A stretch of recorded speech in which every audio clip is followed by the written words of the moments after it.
মুক্তিযুদ্ধের চেতনা শেখ একমাত্র হাসিনা যে আওয়ামী লীগ 18 ধারণ সালে করে, মুক্তিযুদ্ধের কোটা আগামী বাতিল আগামী করলো, দিনেও আনোয়ার আওয়ামী সাহেব লীগ আপনি ধারণ করে। মুক্তিযুদ্ধ বিরোধী কাউকে বলতে পারেন না? আপনার আলোচনা শেষ করে আমি চেতনা দেখাচ্ছি। কে বলছে আমরা চেতনা অবশ্যই বুঝি না? আপনারা মুক্তিযুদ্ধ বিরোধী কথাবার্তা বারবার বলছেন। হ্যাঁ, আপনি হ্যাঁ। মুক্তিযুদ্ধের প্রতি আপনার কোনো শ্রদ্ধাবোধ নাই। আপনি এগুলো বগলে ইট দিয়ে কথা কয় না, যে বগলে ইট দিয়ে তারপরে কথা বলে।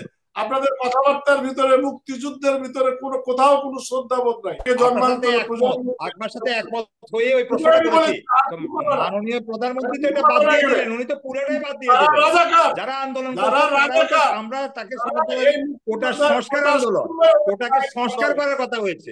উনি এটি হলো বলেছে সব কোটা থেকে নিয়ে বড় যখন এত কথা। কথা হয় পুরো কোটাই যারা বাদ। তো মুক্তিযোদ্ধা, যারা আপনি সেদিন কেন এটা মুক্তিযোদ্ধাদেরকে বিরোধিতা করেননি? তারা বা তাদের আপনি এখন পাকিস্তান বিরোধিতা করেন কিনা আপনি এটা বলেন। প্রধানমন্ত্রীর সেদিনের বক্তব্যটা সঠিক ছিল কি বেঠিক ছিল? 1966 সালে 5ই ফেব্রুয়ারি বঙ্গবন্ধু লাহোরে যে মানে বিরোধী দলীয় যে একটা সমাবেশ হয়েছিল, সেখানে কিন্তু বঙ্গবন্ধু এই 6 দফা পেশ করেছিল। পরবর্তীতে বাংলাদেশে ফিরে আসার পরে 11ই ফেব্রুয়ারি থেকে সারা বাংলাদেশে বঙ্গবন্ধু এই 6 দফা প্রচার করেছিলেন, এবং সেই সময় মনু মিয়া, শফিক, শামসুল সহ 11 জন নিহত হয়েছিলেন। আমি আজকের এই দিনে জাতির পিতা বঙ্গবন্ধু সহ যারা শহীদ হয়েছিলেন তাদেরকে আমি শ্রদ্ধার সাথে স্মরণ করছি। এবং এই যে তাদের এই 6 জুন, 7ই জুন যে 6 দফা, এটাই ছিল কিন্তু আমাদের মুক্তিযুদ্ধে মানে অর্জনের একটা পথ কিন্তু বঙ্গবন্ধু সেই সময় তৈরি করেছিলেন। তার জন্য আজকে আমি আবারও ওই বঙ্গবন্ধু সহ যারা শহীদ হয়েছেন সবাইকে আমি শ্রদ্ধার সাথে স্মরণ করছি। এবং এই চেতনায় আমি উদ্বুদ্ধ হয়ে আমার যে 3 জন বিজ্ঞ আলোচক যে সব কথাবার্তা বলছেন, সেগুলোই আসলে মুক্তিযুদ্ধের চেতনা বিরোধী কথাবার্তা। ওনারা মুক্তিযুদ্ধের চেতনা কাকে বলে এটা বুঝতে পারছে না। তো মুক্তিযুদ্ধের চেতনা হচ্ছে এগুলোই, যে মুক্তিযোদ্ধাদের সম্মান করা, মুক্তিযোদ্ধার সন্তানদের সম্মান করা, মনুমিয়াদের শ্রদ্ধা করা, এখানে ধর্মীয় উন্মাদনা গুলাকে পরিহার করা, এগুলো আমাদের মুক্তিযুদ্ধের চেতনা ছিল, যেগুলোকে আপনারা বারবার ভুলণ্ঠিত করছেন। এবং এই যে আমাদের ব্যারিস্টার ভাই যে একটা কথা বলছেন, আমার আমার তো মনে হয় এই মুক্তিযোদ্ধা কোটার যে প্রজ্ঞাপন জারি ছাড়া সেখানে তো অন্য অন্য কোটাগুলা বাতিল করেছিল বলে আমার মনে হয় না। উনি কেন বলছেন যে আদালত ঠিক করেননি, শুধু মুক্তিযোদ্ধা কোটা চালু করেছেন, বাকিগুলারে কিছুই করেননি, আমার কি বলে সংবিধান বিরোধী? আমার তো মনে হয় না, যে ওগুলো তো বহাল ছিল। মুক্তিযোদ্ধা কোটাটা নিয়ে মনে হয় প্রজ্ঞাপন জারি করেছিল সেই সময়, কিন্তু আবার এই মুক্তিযোদ্ধার সন্তানদের তাদের রিট জারি করার জন্য আদালতে রিট করার পরিপ্রেক্ষিতে আদালত এই রায়টা দিয়েছে। এখানেও আপনি কি সন্দেহ করলেন এই সরকারের, আমি বুঝলাম না। একটা 25% কোটার সাথে একটা নতুন মানে আমি আমি মানুষের আপনাকে এটা একটু স্পষ্ট করি।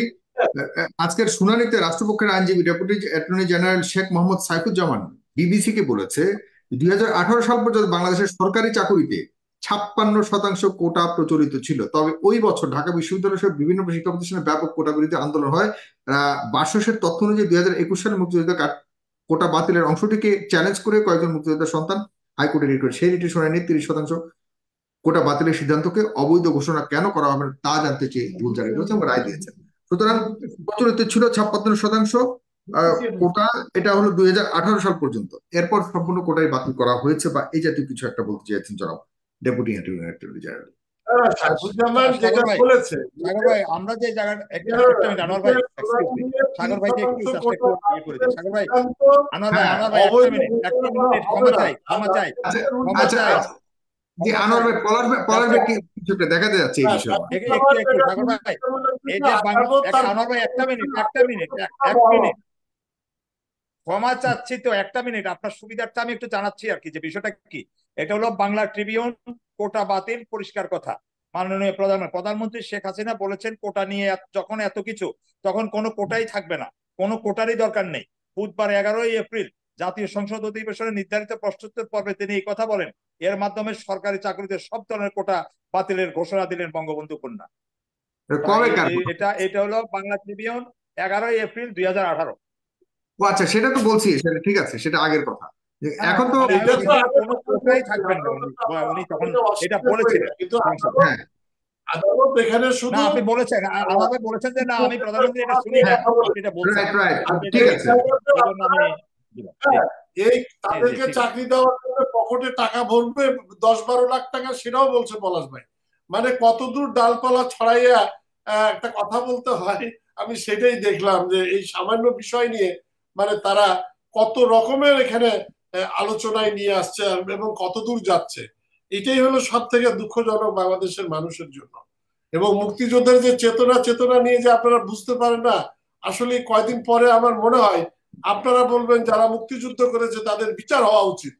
এটা এটা সুযোগ পেলে আপনারা ওইদিকে মানে যাচ্ছেন আর কি। আপনারা মুখে বলেন আমরা মুক্তিযোদ্ধাকে সম্মান করি, শ্রদ্ধা করি, কিন্তু কার্যকলাপে কথাবার্তাই তো আমরা দেখি না। এবং আপনারা যদি মুক্তিযুদ্ধের চেতনায় বিশ্বাস না করেন, আপনারা জাতির পিতাকে স্বীকার করেন না, তো আপনারা কি কি ধরনের মুক্তিযুদ্ধের চেতনায় বিশ্বাস করেন?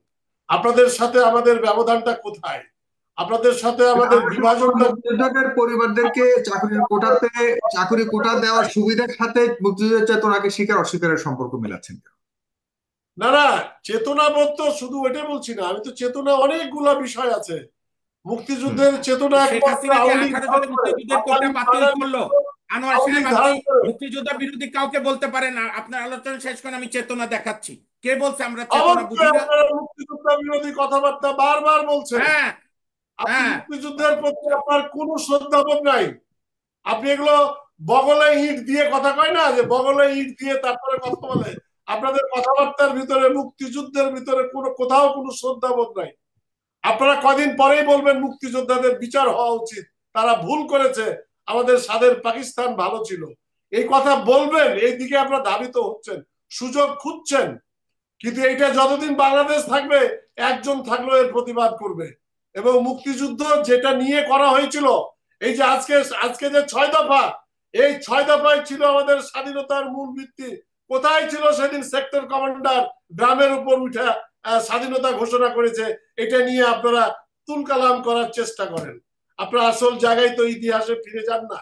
এই যে বঙ্গবন্ধু খায়া না খায়া জেলখানায় গিয়ে এই যে সারা বাংলাদেশে যে 6 দফার যে প্রচার প্রচারণা চালিয়ে জনমত তৈরি করে ওই যে পাকিস্তানের ইয়াকে যে মানে নাজেহাল করে ছেড়েছিল, সেগুলো তো আপনারা একবারও বলেন না। এগুলোই হলো আমাদের মুক্তিযুদ্ধের চেতনা। ওই মনু মিয়া, শফিক, শামসুল হক যারা জীবন দিয়েছিল, এরাই হলো আমাদের মুক্তিযোদ্ধা, এরাই আমাদের চেতনা। এদের চিন্তাধারা নিয়েই আমরা রাজনীতি করি। এখন মাঝখানে 71 আর 75-এর খুনিরা বাংলাদেশে একটা অবস্থান করে ফেলেছে। কিন্তু কথা হলো একটা সুস্পষ্ট প্রশ্ন আছে, যারা প্রকৃত মুক্তিযোদ্ধা, যারা একটু একটু প্রশ্নটা নেন। এই কোটা নিয়ে কথা বলতে গিয়ে তারা কোথায় কোথায় গেল আজকে, যে কারণে আমি এগুলো বলতে বাধ্য হচ্ছি। তারা মুক্তিযুদ্ধের চেতনা বুঝে না। আমি স্পষ্ট করে বলতে চাই, 30% হোক আর 10% হোক, ডাজন্ট ম্যাটার, তাদের প্রতি সম্মান রাখার জন্য এই কোটা থাকা উচিত। কেননা জন্ম থেকে জন্মান্তর যদি এই কোটা থাকে, প্রজন্ম থেকে প্রজন্মান্তর একটা জিনিস ইস্টাবলিশ হবে ইতিহাসে, যে যারা দেশের জন্য জীবন দেয় তারা এমনি ভাবেই সম্মান পায়। এত 5% থাক, 1% থাক, দেখা যাবে একটা সময় গিয়ে সেই মুক্তিযোদ্ধার সন্তানদের উত্তরসূরিদের খুঁজে পাওয়া এখন যাচ্ছে। বাধ্য করলো আপনার নেত্রী, বাধ্য করলো আপনার নেত্রী, আমরা তো এটা বলি না, নিজেই তো বলে বাঁচিয়ে দিলেন। এখন আপনি আবার এটা বলতেছেন বাদ দিয়েছেন, চাইছে না বাদ তো দিলেন উনি, আবার আপনি এটার পক্ষে কেন মানে যাচ্ছেন আমি তো বুঝতে পারি। আমরা তো সম্মানের পক্ষে, সম্মানের পক্ষে। এখন তো প্রধানমন্ত্রী বললেন যে এটা থাকবে না, এটা তো উনি বলেছেন। না না, সেটা বলেছিল আলোচনার পরিপ্রেক্ষিতে, সেটা বলেছিল। সেটা কি সম্মানের ছিল? মানে আপনি সেটা সমর্থন করেন? না, এখন আপনি কোনটা সমর্থন করেন? মানে কোটা কথাটা সমর্থন করেন না প্রধানমন্ত্রী বক্তব্যটা সমর্থন করেন? কোনটা? প্রাইম মিনিস্টার আমি জাস্ট আপনার কাছে জানতে চাচ্ছি মাননীয় প্রধানমন্ত্রী কি বলেছে না বলেছে সেটা ম্যাটেরিয়াল। আমি জানতে চাই আপনার চেতনাবোধ কি। আপনি দরকার হলে আপনার যদি মুক্তিযুদ্ধের চেতনা থেকে থাকে, সম্মান থেকে থাকে, আপনি আবার প্রাইম মিনিস্টারকে বলবেন যে না, আমি বলছি যে আপনি বলেছেন যে 2% হোক, 5% হোক, 10% এখন হোক, আমার আপনি বলেছেন এটা। আমি বলেছি যদি আপনার এটা হয় তাহলে আপনার নেত্রী প্রধানমন্ত্রী তো বাদ দিয়ে দিলেন, প্রধানমন্ত্রী তো বাদ দিয়ে এই গেমটা ওভার করে দিলেন, এই সাবজেক্টটাকে উনি একদম ইয়ে করে দিলেন। এখন আপনি আবার আমরা যদি এটা বিপক্ষে বলি, আমরা যদি এটা একটা যৌক্তিকতা তুলে ধরি, তখন আপনারা খেপেন কেন? আমি এই ব্যাপারটা বুঝলাম না। প্রধানমন্ত্রী আমি খেপেন নাই,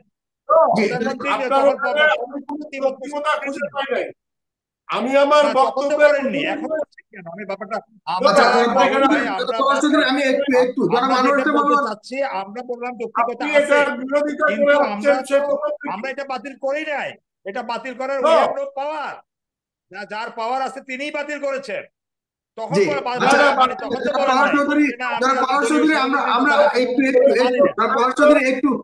আনোয়ার ভাই একটু এই কে বাতিল করেছে, প্রধানমন্ত্রীর বাতিলের ওই নির্দেশনার এখনো পর্যন্ত সেই সুফল পাবে কিনা, বা তিনি তার জায়গাতে বা সরকার তার জায়গাতে আছে কিনা, এটা জনাব অ্যাডভোকেট মামুন মাহবুব স্পষ্ট করে বলেছে যে আগামী সপ্তাহে বোঝা যাবে সরকারের অবস্থান। সেটা নিয়ে আমরা বিতর্ক করছি না, এখনো পর্যন্ত বিতর্ক করতে চাই না। তবে প্রশ্ন হলো, জনাব অ্যাডভোকেট মামুন মাহবুব যেহেতু একজন মুক্তিযোদ্ধার সন্তান, তিনি যে একটা কথা বলেছেন আপনি স্পষ্টভাবে শুনতে পেয়েছেন জনাব আনোয়ার ইসলাম আনোয়ার, তিনি বলেছেন যে তিনি যতজনকে, বা তার বাবা একজন মুক্তিযোদ্ধারা তৎকালীন সময়ে যুদ্ধ যখন করেছে তখন তারা আসলে কোনো সুবিধা পাওয়ার জন্য যুদ্ধ করেনি। এখন যেসব সুবিধাগুলো দেওয়া হচ্ছে সরকার পক্ষ থেকে, এইগুলি আসলে রাজনৈতিক একটা উদ্দেশ্য বলে অনেকেই মনে করেন। এই জায়গাতে আপনার কাছে একটু জানতে চাই, আসলে মুক্তিযোদ্ধারা প্রকৃত মুক্তিযোদ্ধারা কি চেয়েছিল যে, শেষ করি, মুক্তিযোদ্ধারা কি চেয়েছিল যে আমাদের সন্তানদেরকে সুবিধা দিবে, আমরা সে কারণে যুদ্ধ করেছি, এরকম কথা বলেছে কিনা কোন মুক্তিযোদ্ধা? মামুন মাহবুব কি মেধাহীন? তার প্রয়োজন হয়নি, সে যায় নাই। সব মুক্তিযোদ্ধার সন্তানরাই যে মেধাহীন, এটা আপনাকে কে বলেছে? মুক্তিযোদ্ধার সন্তানরা কি মেধাবী না? এই যে মামুন অ্যাডভোকেট মামুন সাহেব, তিনি মেধাবী না? তিনি তো সুযোগ নেন নাই, এরকম নাও নিতে পারে, সেটা তো ভিন্ন কথা। আমার চেতনা বোধ হলো যে মুক্তিযোদ্ধার সন্তানদের সম্মান এটা রাখার জন্য 10% হোক, 20% হোক, 30% হোক, সেই মুক্তিযোদ্ধাদের কোটা অবশ্যই থাকা উচিত। জন্ম থেকে জন্মান্তর আপনার সাথে একমত হয়ে ওই প্রশ্নটা করেছি। মাননীয় প্রধানমন্ত্রী তো এটা বাদ দিয়ে দিলেন, উনি তো পুরোটাই বাদ দিয়ে দিলেন। যারা আন্দোলন করছে আমরা তাকে কোটা সংস্কার আন্দোলন, কোটাকে সংস্কার করার কথা হয়েছে। উনি বলেছে কোটা নিয়ে যখন এত কথা হয় পুরো কোটাই বাদ। আপনি সেদিন কেন এটা বিরোধিতা করেননি, বা আপনি এখন বিরোধিতা করেন কিনা আপনি এটা বলেন। প্রধানমন্ত্রী সেদিনের বক্তব্যটা সঠিক ছিল কি বেঠিক ছিল? আমার মনে হয় যারা মুক্তিযোদ্ধা তাদের বক্তব্যটা সঠিক ছিল, সমর্থন করেন জানার জন্য।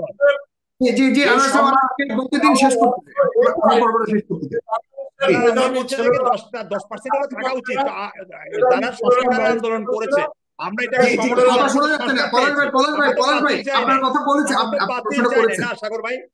সাগর ভাই ভুল বুঝাবুঝি হচ্ছে। আমরা তো আন্দোলনটা, বা আমরা যারা তখন আন্দোলনের পক্ষে বলেছি, আমরা তো বাতিল চাইনি, আমরা সংস্কার চেয়েছি। আরো 10 ধাপে গিয়ে মাননীয় প্রধানমন্ত্রী বলেছেন যেহেতু এত কথা হচ্ছে এটা পুরোটাই বাদ। তাহলে আপনার কাছে জানতে চাওয়া, এটা বিনয়ের সাথে আমি জানতে চাই, আপনি কি মাননীয় প্রধানমন্ত্রী ওই বক্তব্যকে সমর্থন করেন না করেন না? আচ্ছা, একই কথা পেছে কেন যাচ্ছে? আমি তো কথাটা বলছি আপনাকে যে তার পরিপ্রেক্ষিতে আমাদের যে মন্ত্রণালয়, সেই প্রশাসন মন্ত্রণালয় কি বলে, আমাদের জনপ্রশাসন মন্ত্রণালয় যে পরিপত্র জারি করেছিল, প্রজ্ঞাপন জারি করে তো সেটা বন্ধ করেছিল। ডেফিনেটলি প্রধানমন্ত্রীর কনসার্ন ছিল বলে এটা করেছে। আবার পরবর্তীতে এই প্রজন্ম হাইকোর্টে যে কি করে রিট করেছে কারা? মুক্তিযোদ্ধার সন্তান ও প্রজন্ম যারা, কেন্দ্রীয় কমান্ড কাউন্সিলের সভাপতি যে ওয়াহিদুল এবং আরো 7-8 জন, আদালতে রিট করার পরিপ্রেক্ষিতে আদালত এই রায়টা দিয়েছে। এখন পরবর্তীতে ওই যে মামুন ভাই যেটা বলছেন, সরকারের অবস্থান কি আগের মতো থাকবে কিনা, মন্ত্রণালয়ের পক্ষ থেকে এটাকে কিভাবে নিচ্ছে, বা রিটের জবাব দিচ্ছে কিনা, বা আপিল করছে কিনা, সেটা তখন সরকারের মনোভাব বোঝা যাবে। কিন্তু আমি ব্যক্তিগতভাবে সরকারের কাছেও দাবি করব যে আদালত যে রায় দিয়েছে, ন্যায্য রায় দিয়েছে, সেখানে রিয়ালিটির ওপর বেসিস করে হয়তো এখানে 30%-এর জায়গায় 20% হতে পারে, 15% হতে পারে, বা এই ধরনের রায়টাকে আপনি সমর্থন করছেন, এর মধ্যে সংখ্যার ব্যাপারে আপনার কোন একটা স্মরণ করে মানে সংখ্যাতে কোনো একটা অ্যাডজাস্টমেন্ট হতে পারে, বাট এই রায়টাকে আপনি সমর্থন করছেন।